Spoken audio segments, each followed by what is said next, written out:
এখন যদি কোনো পঞ্চায়েত প্রধানের কাছে এই তিনটে খবর দেওয়া থাকে এবং সে যদি মুসলমান হয়, আমানতের খেয়ানতি করব না, ওয়াদা খিলাফ করব না, মিথ্যা কথা বলবো না, তাহলে আমি জান্নাতে যাব। আর এগুলো যদি বলি তো জাহান্নামে চলে যাব। তাহলে একটা প্রধান মেম্বার, ব্লক চেয়ারম্যান থেকে নিয়ে রাষ্ট্রপতিরা, মানে প্রধানমন্ত্রী, রাষ্ট্রপতি থেকে নিয়ে পঞ্চায়েত মেম্বার পর্যন্ত যে হালে আমানতের খেয়ানতি, যে হারে চুরি, আর যে হালে ডাকাতি আর মিথ্যা কথা আর ওয়াদা খিলাফ করছে, তাহলে এরা দেশের কলঙ্ক হবে না দেশের শান্তি দেবে? এই জায়গায় যদি আবু বকর থাকতো, এই জায়গায় যদি ওমর থাকতো, ওয়াদা খিলাফ হতো না, আমানতের খেয়ানত হতো না, মিথ্যাকে বলতো না, অতএব পৃথিবীটা শান্তিতে চলতো। আজকে পৃথিবীটা অশান্তির কারণ হচ্ছে তাদের কাছে প্রকৃত আলোটাই না। আর আল্লাহ বলছে আগুন জ্বলবে কিন্তু আলো থাকবে না। আইন চলছে, শান্তি নেই। আইন চলছে, শান্তি নেই। বলেন, একটা সাহাবী ভাড়া ঘর নিয়েছে, ভাড়া ঘর। ও ভাই, তোমার ঘরে থাকবো, ভাড়া কত নেবে জি? বলে মাসে 10 দিরহাম দিও। ঠিকই আছে, ব্যবসা ট্যাবসা করবে, ওখানে মশারি টশারি মালমত্তা রাখবে, তালা মেরে থাকে। তো রাতে বেলায় এরম করে লিখতে বসেছে, হিসাব করছে যে সারাদিনের বেচা কিনা কত হলো। তো কলম দিয়ে লিখছে দোয়াত কালিতে। আর যারা দোয়াত কালিতে লিখেছেন, এখনকার ছেলেরা দোয়াত কালি মনে নাই, একটু কালি বেশি পড়ে যায় না, ছাড়াক করে যেত কি যেত না জি। আগেকার যুগে তখন কি করতে হতো, এমনি করে মাটি নিয়ে, ও মাটি দিলি চুপ করে কালিটাকে টেনে নিলে, ঝেড়ে ফেলে দিলে, লেখাটা ঠিক থেকে গেল। এটা নিয়ম ছিল কি ছিল না? এতগুলি লোক হাও বলছে না, নাও বলছে না, মনে মনে বলছে তুই ছাড়বি কিনা সেটা বল, পেছনে বিলাতি মাল আছে। এটা ঠিক বলেছি না? বলছি এ ভেদ ভেদানিকে কেন তুলেছে রে, জান জ্বলে গেল রে। খুব বেশি টক খেয়েন না, বুক জ্বালা করবে। একটু দেশি মাল খান জি। তো এটা ছিল কালি ভ্যানিশ করার নিয়ম। তো এরকম করে কালিতে দিবে। একটা সাহাবী লিখছেন, হিসাব করছে আজকে বেচা কিনা কত হলো, ওর ছেড়াক করে কালি পড়ে গেছে। মাটি লিতে গিয়ে হাতটা টেনে নিলে, মাটিটা নিতে গেল, দে টেনে নিলে। আরেকদিনে বলছে দে দে দে দে দে বালু দিয়ে দে না রে, মাটি দিয়ে দে না রে। ও তখন বলছে ভাইয়া, ওর সঙ্গে 10 দিরহামের যেটা ভাড়া হয়েছে বাড়িতে থাকার জন্যে, মাটি ব্যবহার করার জন্যে নয়। এটুকু পারমিশন আমার নাই, আমি দিতে পারি না। হযরত উমর রাষ্ট্রীয় কাগজ কলম নিয়ে হিসাব করছে, এমনি করে লিখছে, আন্ধারে চেরাক জ্বলছে, লিখছে। একজন এসে বলছে আসসালামু আলাইকুম। তিনি হচ্ছেন প্রাইম মিনিস্টার, প্রধানমন্ত্রী, 18 লক্ষ 22 লক্ষ বর্গ মাইলের শাসন করছে। কি ভারতবর্ষ, এর থেকে অনেক বড় দেশের তিনি প্রধানমন্ত্রী। আর তেনাকে সরাসরি একজন এসে বলছে আসসালামু আলাইকুম। হয়তো তোমার লিখছে যে কলমটা বন্ধ করেছে, ওয়ালাইকুম সালাম, কিছু বলছিল? বলে হ্যাঁ বলছিলাম। তো একটু লিখে নি, 1 মিনিট। লিখে নিল, লেখা শেষ হলো, যে খাতাটা রেখে দিয়ে বলছে তুমি এসেছো কি কারণে, আমার সঙ্গে এমনি আলাপ বন্ধুত্ব করতে না কোনো সরকারি কাজে? বলছে না, এমনি বন্ধু মানুষ। চেরাকটা নিবি দিল আন্ধারে। বলছে কোন বিয়া দেব রে, চেরাকটা কেন নিবাইলে? তোমার সঙ্গে গল্প করবো আন্ধারে ঘুরঘুরিতে, কোন ধরনের এটা তোমার 1 লাখ বন্ধু? তো 2-4 কথা বলিয়ে দিলে। হযরত ওমর বলছেন বন্ধু শোনো, ও ওই চেরাগে যে তেলটা আছে এটা আমার নয়, আমার বাবার নয়, আমার গোষ্ঠীর নয়, এটা হলো সরকারি তেল। আর ওই চেরাগটা আমাকে দেওয়া হয়েছে সরকারি হিসাব নিকাশ করার জন্যে। আমি চেরাগটা জ্বেলেছিলাম, আমি হিসাব নিকাশ করছিলাম, আমার হিসাবও শেষ হয়ে গেল, তুমিও এসে গেছো। তোমাকে প্রথম জিজ্ঞেস করেছি সরকারি কোনো কাজে এসছো কিনা, কোনো খবর নিয়ে এসছো কিনা। তুমি যদি বলতে আমি আপোষে সরকারি আলোচনা করব, আমি চেরাগটাকে জ্বালিয়ে রেখে দিতাম। কিন্তু যখনই তুমি বললে আমি বন্ধুত্ব করব, তোমার সঙ্গে গল্প করতে এসেছি, আমার কোনো কাজ নাই, আমি চেরাগটাকে নিমিয়ে দিলাম। আমি সরকারি তেল পুড়িয়ে কারোর সঙ্গে বন্ধুত্ব করতে পারি না।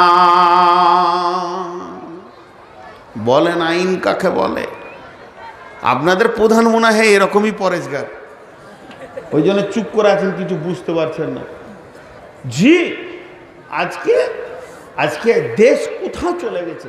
এর জন্য আমার আল্লাহ বলছেন ইউরি মাসালুকুম কামাসালিল্লাযী ইসতাওকাদা নারান ফালাম্মা আজাআত মা হাওলাহু।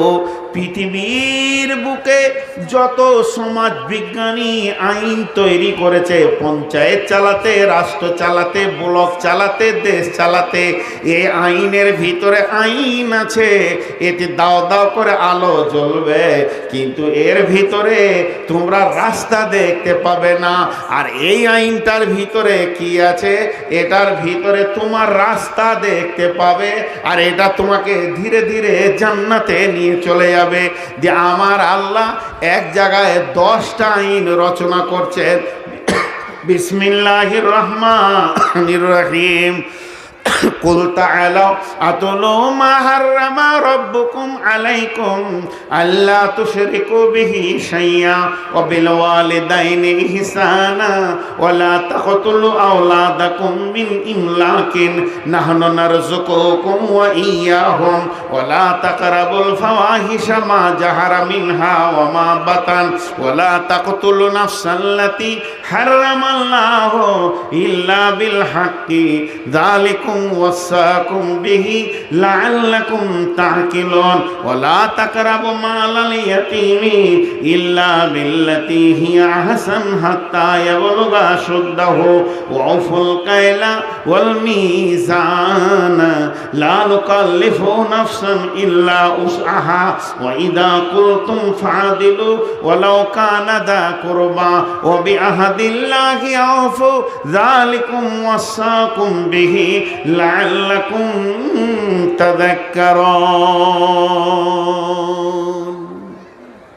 দেখেন আদালত কত সুন্দর এখানে আছে। যতগুলো গণপ্রজাতন্ত্র দেশ আছে তাদের আইনের দুটো ভাগ, একটা হচ্ছে দেওয়ানি, একটা হচ্ছে ফৌজদারি।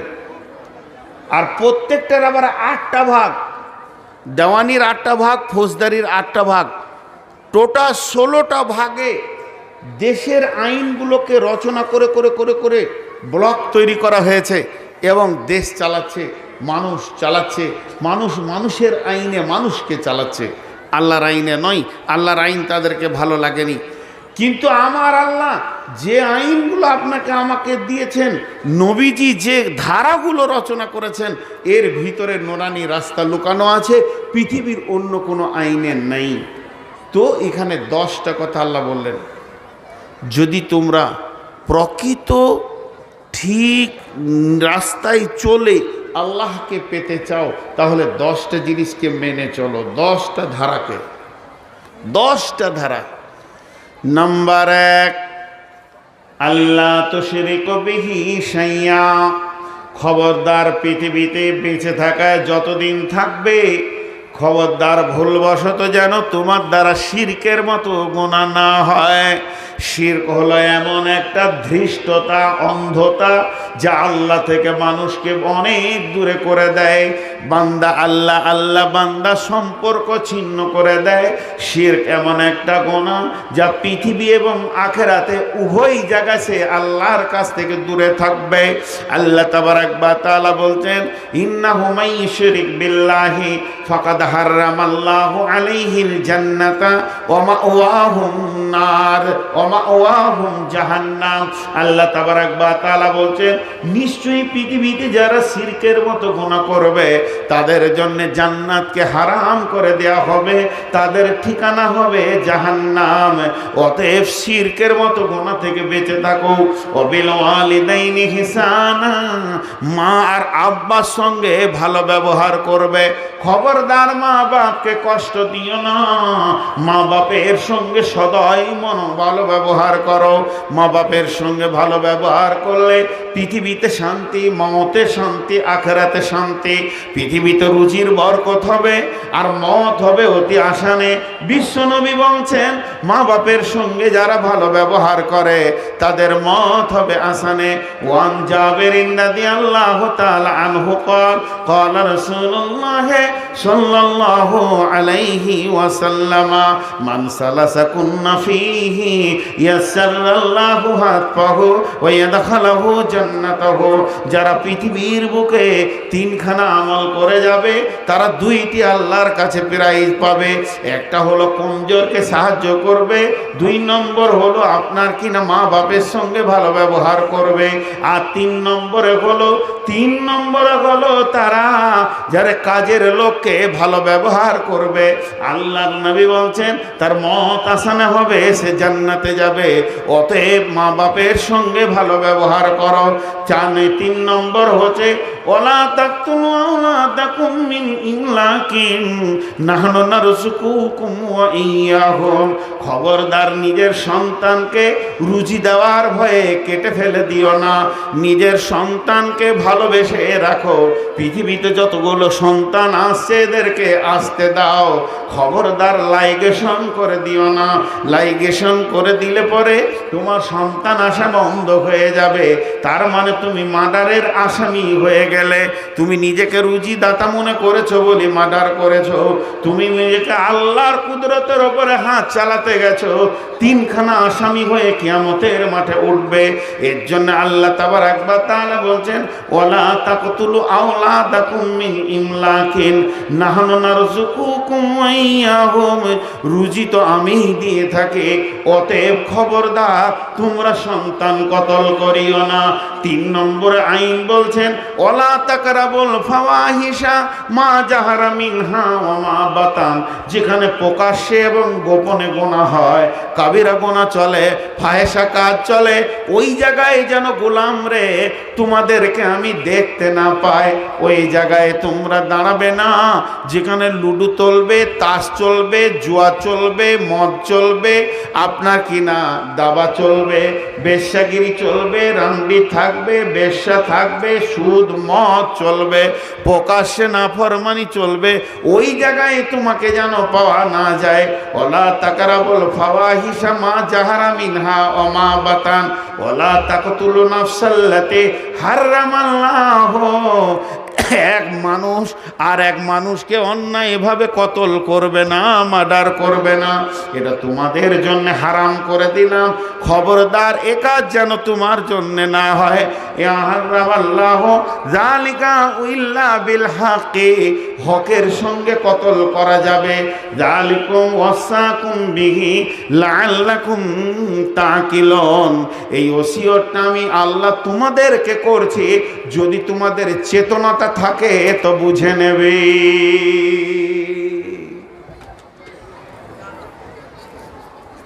কি হলো?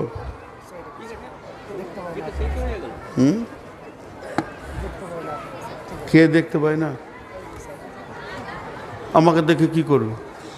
আমার বিয়ে অনেক আগে হয়ে গেছে, আমি কি বিয়ে করতেছি যে আমাকে দেখবে? শুনলেই হলো।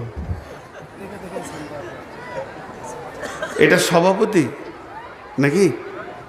হ্যাঁ, আপনার বাড়ি উত্তর দিন কোন জায়গা? চোপড়া থানা।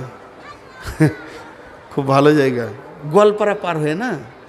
গোয়ালপাড়া থানা, গল্পপুর থানা পার হয়ে, গল্পপুর থানার পরেই চোপড়া পড়বে। হ্যাঁ, গিয়েছি ওইদিকে, উত্তর দিনাজপুরের দিকে। তো আমার আল্লাহ কি সুন্দর আইনগুলো রচনা করছে দেখেন,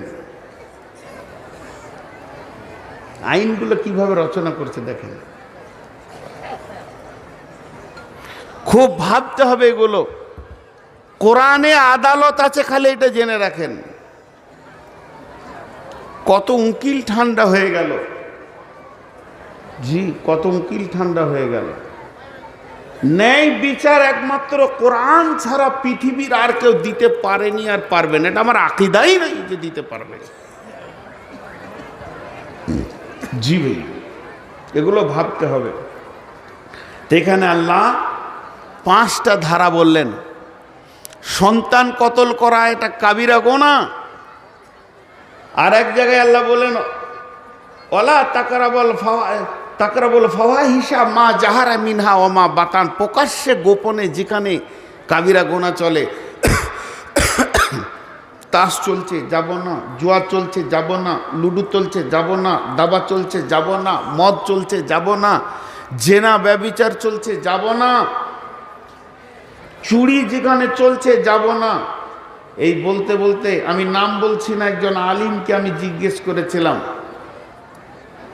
প্রকাশ্যে যেখানে সুদ চলে সেখানেও যাওয়া যাবে না, তাহলে ব্যাংকে?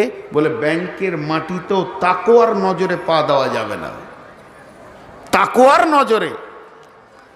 দেশের অবস্থা, টাকা নিরাপত্তা নেই, এর জন্যে ফতোয়া দেওয়া যেতে পারে যে কোন